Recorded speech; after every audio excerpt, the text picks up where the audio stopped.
Hi guys, నేను మీ doctor Rakesh Pakala.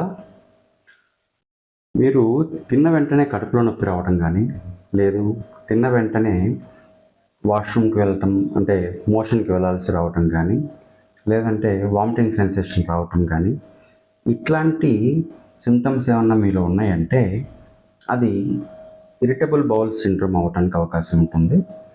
So ముఖ్యంగా మీరు మానసికమైన ఒత్తిడికి గురి కావటము అనేది దీనికి ప్రధాన కారణంగా ఉంటుంది.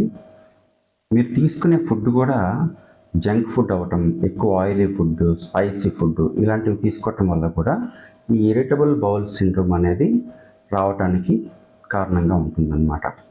బౌల్స్ అంటే పేగులు.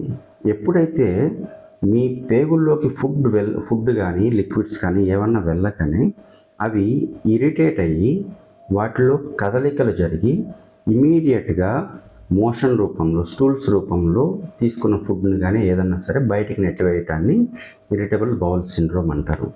ఇది చిన్న పిల్లల దగ్గర నుంచి వృద్ధుల వరకు అందరిలో ఎవరిలోనైనా సరే సహజంగా ఉంటుంది. వాళ్ళు తీసుకునే ఆహార పదార్థాలు కావచ్చు, లేదంటే మానసికమైనటువంటి ఒత్తిడి కావచ్చు, ఏదైనా సరే దీనికి కారణంగా ఉంటుంది. మీ మెదడుకి అండ్ మీ పేగులకి మధ్య సమన్వయం లోపించటం వల్ల జరిగేటువంటి ఈ లక్షణమే ఇరిటబుల్ బౌల్ సిండ్రోమ్.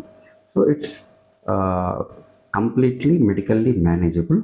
మీరు దగ్గరలో ఉండే డాక్టర్ గారిని కలిశారంటే కనుక మీకు దీనికి కావలసినటువంటి కౌన్సిలింగ్తో పాటుగా అవసరమైతే కొన్ని మెడికేషన్స్ ఇచ్చి యూజ్ చేయమంటారు. ఇలా మెడిసిన్ వేసుకుంటే అలా తగ్గిపోయే సమస్య కాకపోయినా కొద్ది రోజులు టైం తీసుకున్నా మీరు దీని నుంచి హ్యాపీగా బయటికి రావచ్చు. కానీ నిర్లక్ష్యం చేస్తే చిన్న సమస్య అయినప్పటికీ కూడా దీని నుంచి నిర్లక్ష్యం చేయటం వల్ల వచ్చే పర్యవసానాలు మాత్రం చాలా ఎక్కువగా ఉంటాయి. సో అవన్నీ ఫేస్ చేయకుండా ఉండాలి అనుకుంటే ఈరోజే జాగ్రత్త పడండి.